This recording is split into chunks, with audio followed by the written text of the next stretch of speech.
শ্রাবণ বর্ষণ সঙ্গীতে রিমিঝিম রিমিঝিম রিমিঝিম।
হাসির জোর নেই।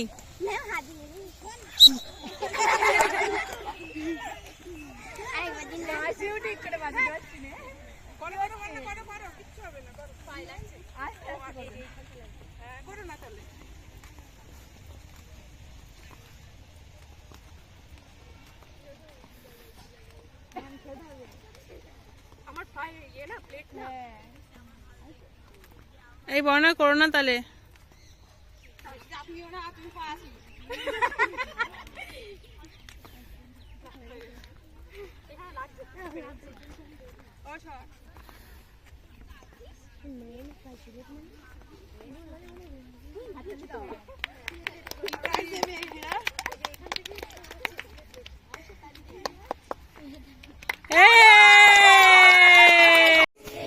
বিদ্যালয়ের সম্মানার্থে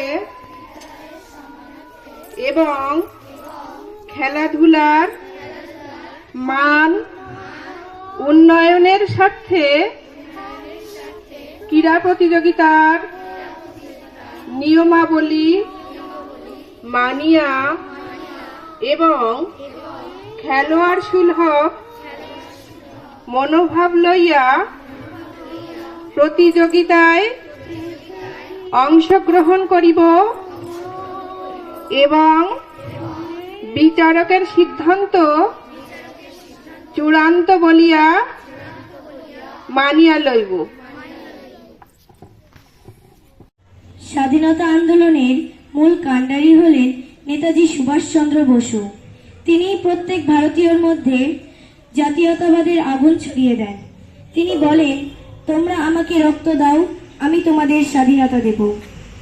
1897 সালে 23শে জানুয়ারি বর্তমান ওড়িশা রাজ্যের কটক শহরে নেতাজি সুভাষচন্দ্র বসু জন্মগ্রহণ করেন। তিনি বিশিষ্ট বাঙালি আইনজীবী জানকীনাথ বসু এবং প্রভাবতী দেবীর সন্তান।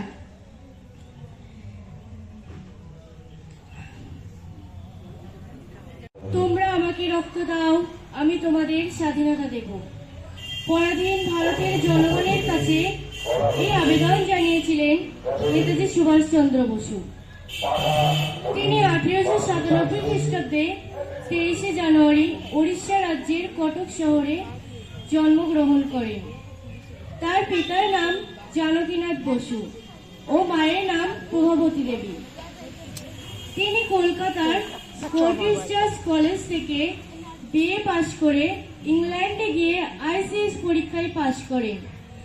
কিন্তু লোভনীয় সরকারি চাকরি না নিয়ে তিনি দেশের স্বাধীনতা আন্দোলনে ঝাঁপিয়ে পড়েন। এর জন্য বহুবার তাকে কারাবরণ করতে হয়। 1941 খ্রিস্টাব্দে ইংরেজ পুলিশের চোখে ধুলো দিয়ে তিনি ভারত ছেড়ে প্রথমে জার্মানি ও তারপরে জাপানে যান। সেখান থেকে সিঙ্গাপুরে এসে 1943 খ্রিস্টাব্দে বিপ্লবী রাসবিহারী বসুর গড়া আজাদ হিন্দ ফৌজের দায়িত্বভার গ্রহণ করেন। সম্পূর্ণ সৈনিকদের নিয়ে গড়া এই ফৌজ নিয়ে নেতাজি ইংরেজদের বিরুদ্ধে যুদ্ধ ঘোষণা করেন এবং 1944 খ্রিস্টাব্দে ভারতে এসে মণিপুর রাজ্যের কোহিমায় যুদ্ধ করেন। কিন্তু এই বাহিনী নানা কারণে পিছু হাঁটতে বাধ্য হয়। এক বিমান দুর্ঘটনায় সুভাষচন্দ্রের মৃত্যুর খবর প্রচারিত হলেও দেশবাসী আজও তা বিশ্বাস করেন না। তাই এই মহামানব আজও মানুষের মনে অমর হয়ে আছে।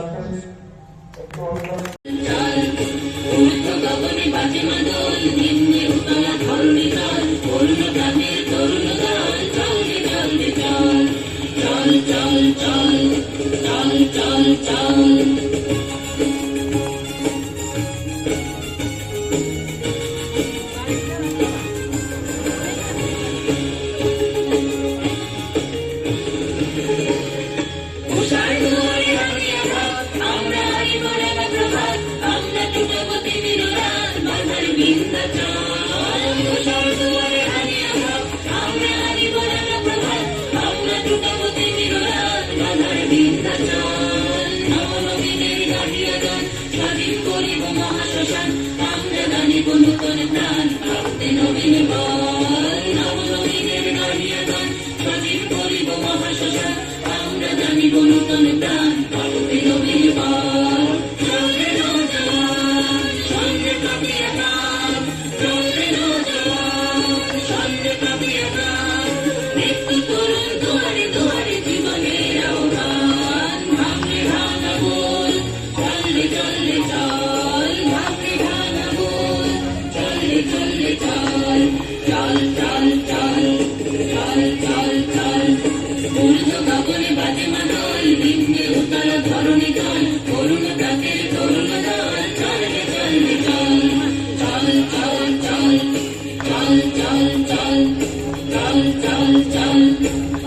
জয়